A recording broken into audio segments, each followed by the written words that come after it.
Nestor, ano ng latest dyan sa isinasagawang search and rescue operations dyan ng mga otoridad?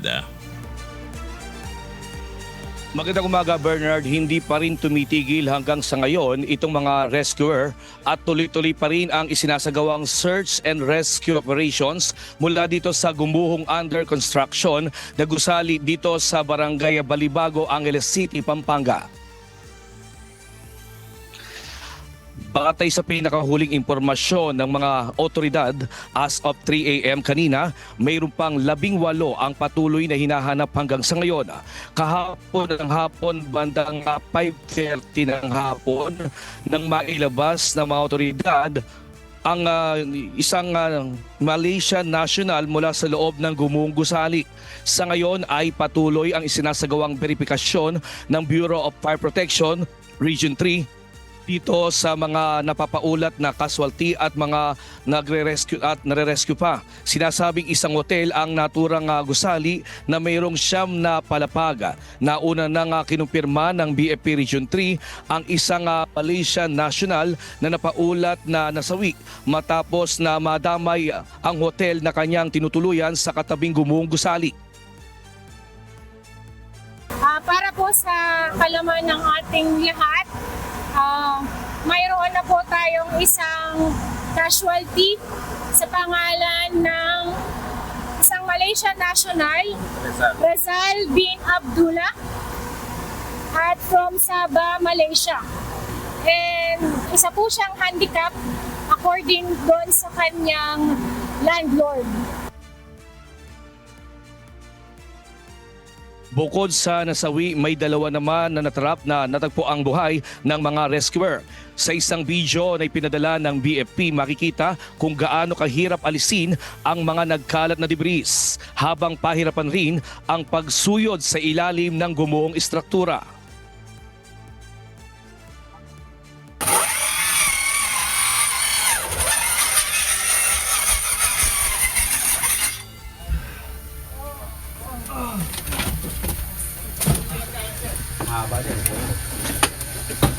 Sir, yung isang mauhugot natin to, yung flyboard to. Isa yan sa nakaipit dito sa bakal. Teka lang, yung oxygen tank. Itang sikot ba tayo dun? Kahit hubungan na. Ito, meron. Ano, mahaba sir? Hindi, kahit hindi ka mahaba. Ito.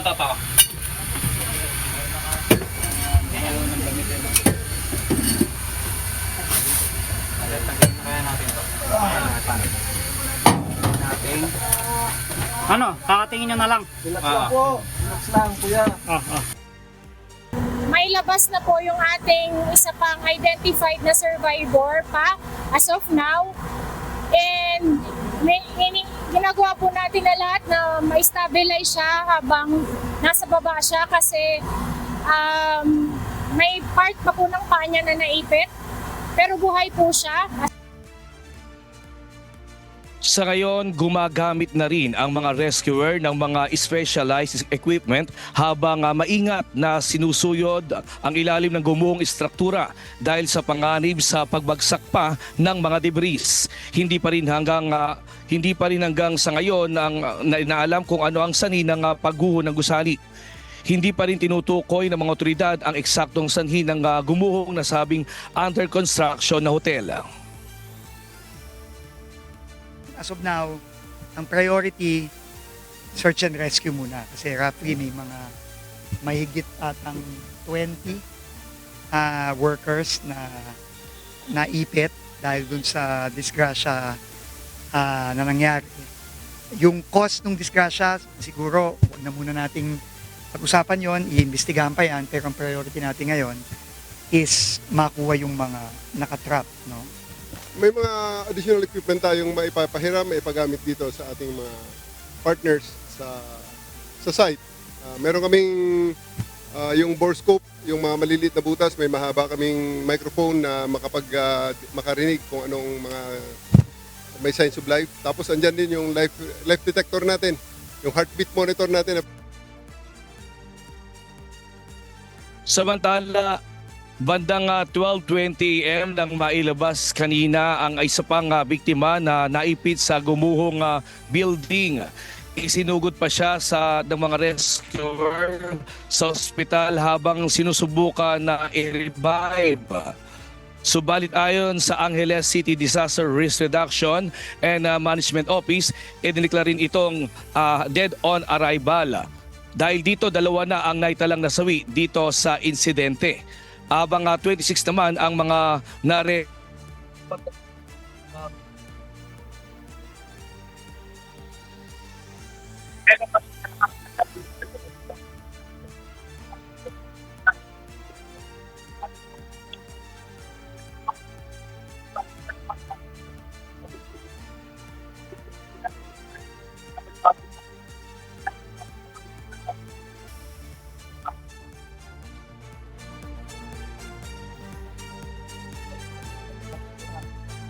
Nestor?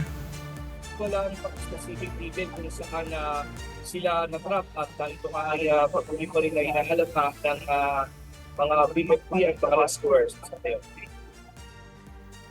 Nestor, medyo pumangit yung audio mo kanina eh. So ang pinaka-updated na ngayon, 2 na yung kumpirmadong patay mula dyan sa mga nakuha sa gumuhong ginagawang gusali. Tama ba, Nestor? Tama, Bernard, 2 na nga yung natukoy na 2 nasawi dito sa gumuhong gusali at yung pinaka-latest nga yung 12:20 AM na isa sa mga nasawi.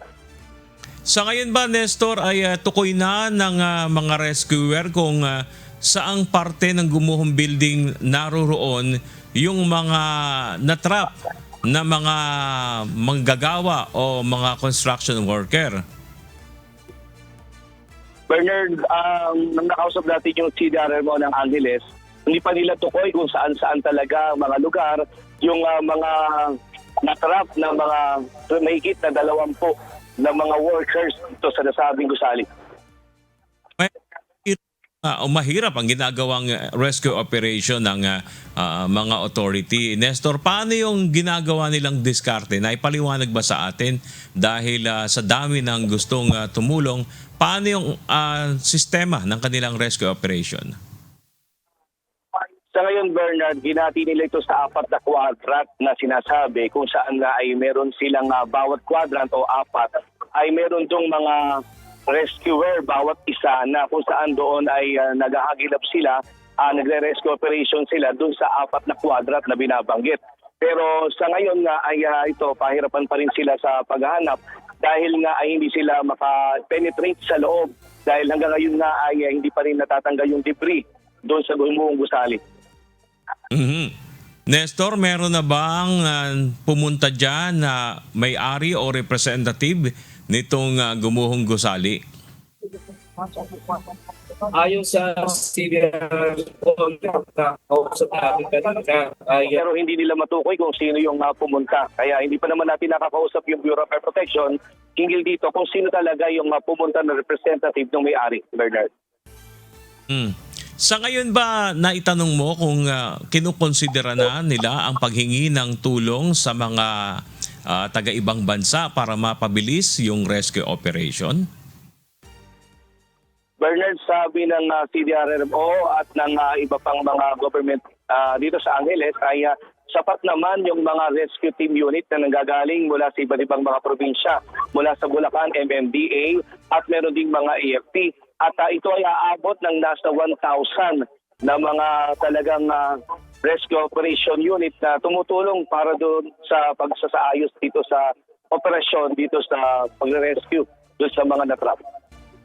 Yung pang mga natrap dyan, Nestor, mga taga Pampanga o may mga taga ibang lugar? Bernard, ayon sa CDRMO, karamihan dito ay mga taga Pampanga. Pero yung iba ay hindi naman siya matukoy kung saan mga iba't ibang mga lugar.